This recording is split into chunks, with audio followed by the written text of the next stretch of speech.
Halo sobat-sobat Katolik dimanapun Anda berada, semoga sehat-sehat selalu. Jumpa lagi bersama saya. Pada kesempatan ini saya mengajak sobat-sobat untuk mendengarkan dan merenungkan firman Tuhan. Sebelum kita mulai, mari kita mengawali dengan doa. Dalam nama Bapa dan Putra dan Roh Kudus, amin. Tuhan yang berbelas kasih, sabdamu adalah terang dan pelita hidup kami. Bimbinglah kami dengan Roh Kudus-Mu untuk membaca dan merenungkan sabdamu. Dengan daya Roh Kudus-Mu itu, bukalah telinga dan hati kami untuk mendengarkan sabdamu. Terangilah budi dan hati kami untuk memahami sabdamu. Jernihkanlah hasrat jiwa kami untuk meresapkan sabdamu. Doronglah kehendak dan tekad kami untuk mengamalkan sabdamu dalam hidup dan perutusan kami sehari-hari. Demi Kristus Tuhan kami. Amin.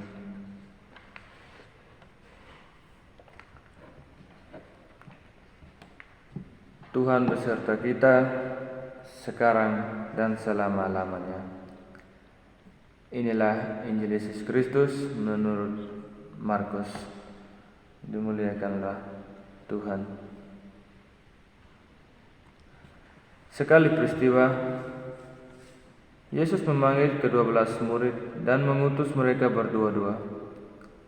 Ia memberi mereka kuasa atas roh-roh jahat dan berpesan kepada mereka supaya jangan membawa apa-apa dalam perjalanan kecuali tongkat. Roti pun tidak boleh dibawa, demikian pula bekal dan uang dalam ikat pinggang. Mereka boleh memakai alas kaki, tetapi tidak boleh memakai dua baju. Kata Yesus selanjutnya kepada murid-murid itu, Kalau di suatu tempat kamu sudah diterima dalam suatu rumah, tinggallah di situ sampai kamu berangkat dari tempat itu. Kalau ada suatu tempat yang tidak mau menerima kamu, dan kalau mereka tidak mau mendengarkan kamu, keluarlah dari situ dan kebaskanlah debu yang ada di kakimu sebagai peringatan bagi mereka. Lalu pergilah mereka memberitakan bahwa orang harus bertobat. Mereka mengusir banyak setan dan mengoles banyak orang sakit dengan minyak dan menyembuhkan mereka. Demikianlah sabda Tuhan. Terpujilah Kristus.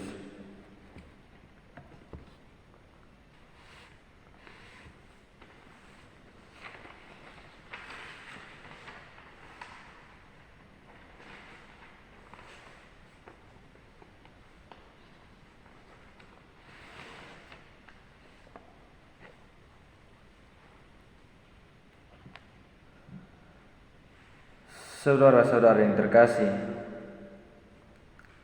bacaan-bacaan hari ini mengisahkan tentang wejangan yang diberikan Yesus. Dalam bacaan pertama tadi, kita mendengarkan Daud memberi wejangan kepada Salomo anaknya sebagai penerus kerajaan.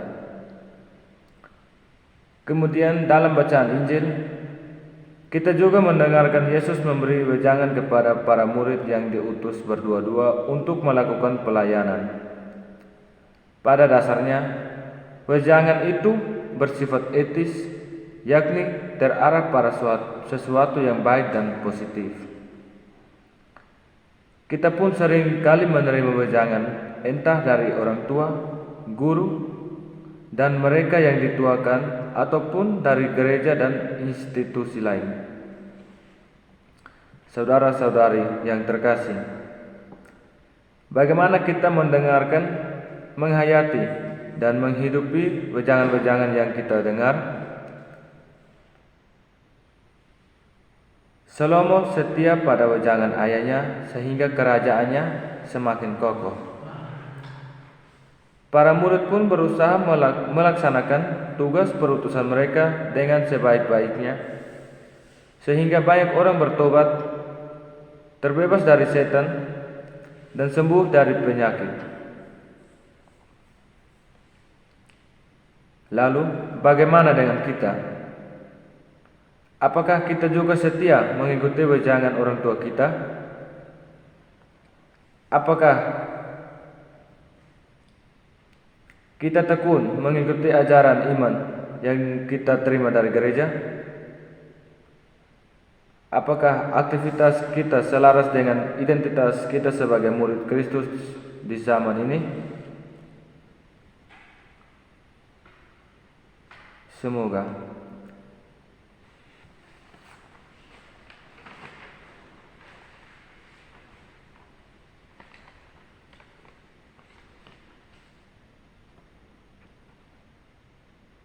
Saudara-saudari, mari kita mengakhiri perenungan kita ini dengan doa. Marilah berdoa. Ya Tuhan, semoga kami tekun mendengarkan sabda-Mu dan setia melaksanakan tugas yang Engkau percayakan kepada kami masing-masing. Demi Kristus Tuhan kami. Amin. Dalam nama Bapa dan Putra dan Roh Kudus. Amin.